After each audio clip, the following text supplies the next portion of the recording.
All right, what's going on, everybody? So this is my top 10 games of 2018. Now, before I get to the list, quick disclaimer. This year wasn't the greatest year for me in terms of how many games I beat. Last year I beat about 30 games. This year I did a count and I think it was like maybe 14. Because this year there just didn't happen to be that many games that I liked. So pretty much I'm picking a list of 10 games out of 14. So you can imagine some of these games literally only made it on the list because there just wasn't that many games this year that I happened to like and beat, unfortunately. So had a few of these games that are on my list come out in any other year, a few of them would probably have never made my list. But because of the circumstances of this year, then yeah, they're making my list. So let's get to it. So number 10 is NBA 2K Playgrounds 2. Now, even though I like NBA Playgrounds 2, the fact that this has even made it into my top 10 clearly shows you it's slim pickings, okay? Listen, the game was fun. It was arcadey, it was flashy, and I enjoyed it for that reason. It was, it was cheap fun. Listen, it was pretty much, to round out the number 10 spot, it was either this or Shadow of the Tomb Raider. And Shadow of the Tomb Raider, I was just so disappointed in that game. I just wouldn't feel right putting that on my top 10 list, okay? I felt disrespected and just very underwhelmed by what that game turned out to be. At least NBA, 2K Playgrounds 2 was exactly what it should have been. It's a, cheap little fun, downloadable title, quick game, some arcade basketball fun. So that game turned out what it was. It was fun for the moment. I had fun playing online and everything like that. They made improvements over the last game. So yeah, I thought it was a decent game. I doubt there'll be an NBA, Playgrounds 3, but 2 did make some improvements. So let's move on to number 9. Number 9 was Unravel 2. I was a big fan of the first game, and I know some people, probably wouldn't give this game a chance or the time of day because of its appearance, but the main thing I like about it is the physics-based puzzles. I think this game has just great level design and great puzzles, and just a great overall presentation. The game looks absolutely, gorgeous. And, it has like an underlying theme, not necessarily a story, but like a theme. So, and this is something that I actually played with my wife, and, she's not really a gamer, but she just happened to pick up the controller and start playing, and she caught on really quick. And what's different about, this one from the first game is they've catered the puzzles for a co-op experience. So even though you don't have to play in co-op, you still have to utilize and solve the puzzles in a way that utilize both of the characters and the physics-based puzzles. So, I just really like the game. So that's my number 9 game. My number 8 game is going to be Shadow of the Colossus. So, Shadow of the Colossus to me it's a top 5 game of all time. But the reason it's in my top, it's higher on it, or well, rather lower on my list, depending on how you look at it, is because I'm not measuring this game like it's it's an original release. Okay, so I played it all the way all the way back then when it initially came out. I was amazed by it then. It is an amazing remake. Love the story. I love the improvement to the visuals. I just love the challenge of like taking on each of these colossi and how each one is like modeled different, and the mystery in the game, and how the colossi are just like these giant monsters that you have to take down. It's like a giant obstacle course and scaling them. I just think that's an amazing experience. But yeah, so like I said, the only reason it's at number 8 is because this is something I've experienced before, and I'm not like putting the game at the same weight as an original release. But yeah, I actually love that game. It's probably always going to be in my top 5 games, favorite games of all time. So yeah, that's number 8. Number 7 is Darksiders 3. This game has, it has very split opinions. Some people have said it's terrible. Some people have said it's amazing. Usually, when you have such a split crowd, and it's always interesting that a few people, because there's not a lot of games where some people say, you have so many people saying they love it, and then so many people saying it's garbage, right? Usually a game is usually a little bit more one-sided. Usually a little bit more one-sided. And when you look at Metacritic, now even though I don't put any weight into Metacritic because that's nothing but other people's opinions, but out of curiosity I look there sometimes, and Darksiders 3 literally has every score from a 2 to a 9. So people are obviously having very different opinions. I'm on the side where it's on the spectrum of being a better game. I had a very good experience. I mean, I like the voice acting. I like Fury as a character. I like the combat system. I like the fact that you had to back travel. I like the difficulty, the challenge, the bosses. I like most things about this game. And the reason, honestly, it's like number, what was I up to? 7? I think I was up to 7. Number 7 on the list is because there are some bugs. I ran into a pretty game-breaking bug that I'm actually waiting for them to fix. So it is with its technical problems, but I think the gameplay is very fun and solid. It's like I explained in my impressions, it's a old school God of War and Souls type game. So yeah, I've really been enjoying it. So yeah, it's number 7 for me. Number 6 is Call of Duty Black Ops 4. Now everybody knows, I've said a lot of times, I'm not necessarily your typical Call of Duty fan. I don't even consider myself a Call of Duty fan. So if I give this game credit, it has to be at least decent. And I think, they just did a great job of Call of Duty Black Ops 4, specifically on the PC version. I felt like using the mouse and keyboard made a huge difference for me. I really enjoyed that experience. I thought the online was pretty balanced. It had good maps. Blackout mode was really fun. It is the best battle royale mode game out right now. The only thing people would debate that with is Fortnite. And even with that, it just comes down to a matter of taste. And, if you don't want the funky stylings of Fortnite, you'll probably just prefer Blackout. Even though I started playing PUBG on PC, you loved it. You really have no reason to play PUBG if Blackout is available. The only difference is I would say PUBG is a little bit more tense and suspenseful, but we know as far as performance and visuals, looks worse than Blackout, looks worse than Fortnite, runs worse than those. And like I said, overall, I just enjoyed all the other multiplayer modes outside of the Blackout mode. And, it didn't really bother me that there wasn't any, conventional story. So, Call of Duty Black Ops 4 is number 6. Number 5 is Detroit Become Human. So, I love Quantic Dreams games. I thought Heavy Rain was really good. For the record, they are better at what they do than Supermassive Games, even though people, like to hate on Quantic Dream and slander them. They are the best in the business at creating these story driven, interactive narrative games and everything, whatever exactly you want to specify it as. They are the best at what they do. Okay, and I think Detroit Become Human, I really enjoyed the story. So, parts of the story were a little bit too on the nose with its comparisons to discrimination and civil rights and all that stuff. It was a little bit too on the nose. They could have been a little bit more subtle with it because that would have made it a little bit more clever.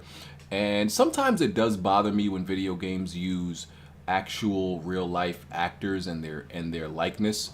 And pretty much their actual, you use that person for mocap and all that, because it kind of takes me out of the game. It takes away the immersiveness for me, especially if I know that character, that actor, and I've watched a show with that actor.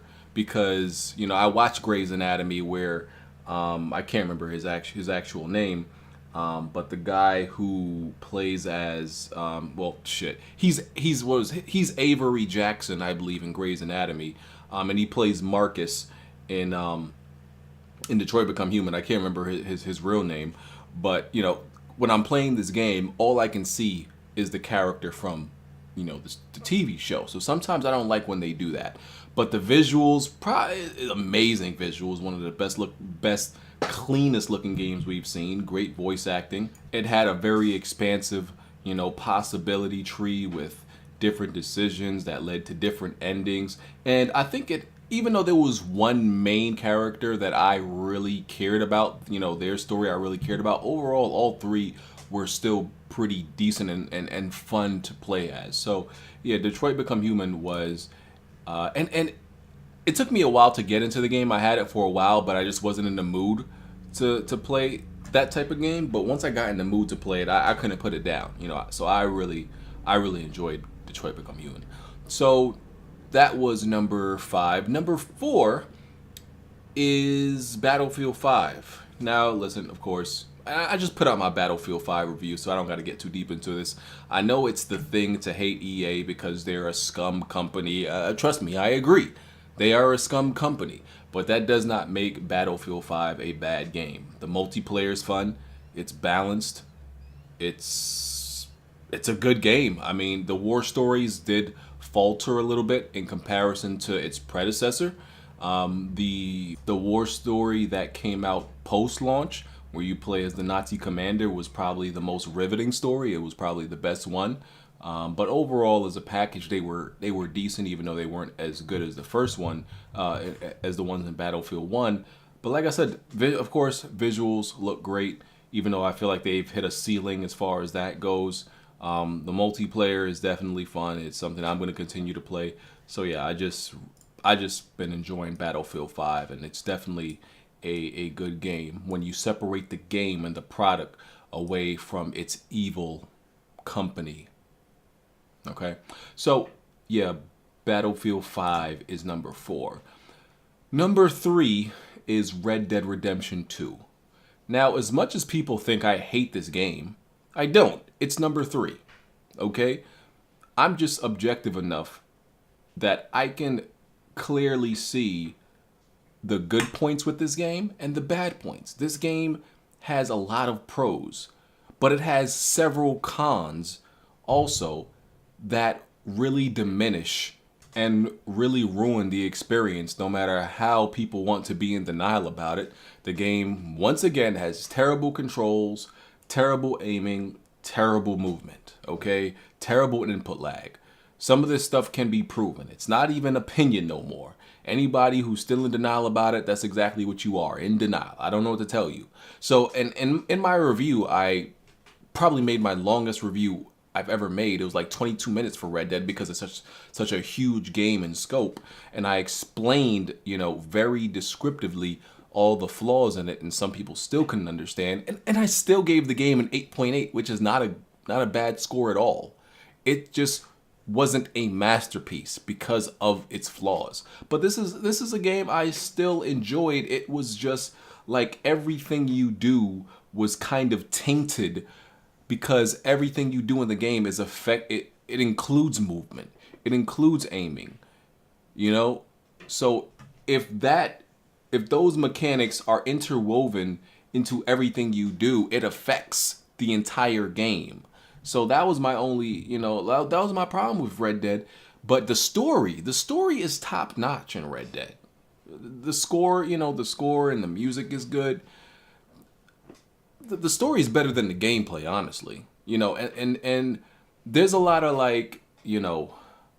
there's a lot of smoke and mirrors when it comes to Red Dead that people sometimes don't see because they're so, Rockstar does this trick where they put so much in the game and they wow you with the size of their game that people kind of miss other things where it's very empty and very vain and has no substance, right? So, but I saw through that. But like I said, I still did enjoy Red Dead. So it's number 3 for me. Number 2 is Spider-Man. Spider-Man was pretty much my Game of the Year runner-up. you already know my game of the year, so you know what number one is going to be. Spider-Man had, good combat. Spider-Man was the most fun game of the year, okay? Because when you just tap into the dimension of fun, a lot of games offer something different.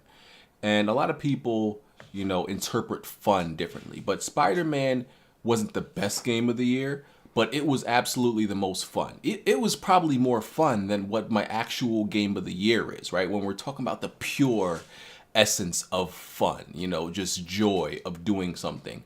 And, web swinging, combat, the fun, semi-original story, they took some liberties with it. All that was enjoyable. The core of the game was enjoyable. The fault that it had was like kind of these empty side missions that got really repetitive, especially if you were going to get the platinum. If they were able to diversify their side missions and everything like that a little bit more, then it wouldn't have gotten tiresome and repetitive and just mundane. But, they kind of, unfortunately, fell victim to what a lot of open world, sandbox games to be specifically, what a lot of sandbox games, because this is sandbox, it's not open world, we're just in Manhattan. A lot of games like this fall victim to. But other than that, Spider-Man was just a very fun experience. If it wasn't for web swinging, if they didn't get the web swinging right, a lot of other things in this game would not have been tolerable, because the other things you had to do, you only didn't mind doing it because web swinging was so good. They got that perfect, so everything else was just more manageable to do. So yeah, I enjoyed Spider-Man, and it was just, pure fun when you think about what that really means. And number one for me, so Spider-Man was number two. Number one is God of War. Do I really have to explain this? God of War was a masterpiece in every sense of the word, okay? Story, controls, concise movement, it had these somewhat deep RPG elements. It had nuance to it, with the armor sets and the and all the magic and special moves you can unlock, and it just had a lot of depth that I didn't expect and a lot of people didn't expect, with the amount of content and with the amount of management you had to do as far as managing Kratos, and his attributes, right? So it just got the game just had a lot of depth, great story, great visuals, just an amazing experience and project. It's clearly a standout of this generation, probably the best game of this generation in my opinion. Like I said, we'll have to see what Last of Us and a few other games might dethrone it, but only fault with God of War probably was not as many bosses. It had a lot of mini bosses that were like duplicates with just small alterations made to them. But God of War was absolutely amazing. So yeah, that is my top 10 games of the year. A few of these that are on the list I'm not exactly proud of. Like I said, some of these probably wouldn't have made it on my list if they had come out any other year, but it's been that type of year. I don't think this is the best. This wasn't the best year of gaming, as far as like there weren't a whole lot of amazing games. There were a few amazing games, and the rest of them were just okay. So yeah, I am going to be making the list for my top 10 most anticipated games for 2019. That's going to come out sometime this week too, so make sure you check that out. In the comment section, let me know what your top 10 games are. List them out in the comment section. Make sure you hit the like button. Make sure check out the links in the description, and follow me on all the social media links. Make sure you subscribe. Hit the notification bell so you can know anytime I go live. And yeah, I will check y'all next time. I'm out of here, y'all. Peace.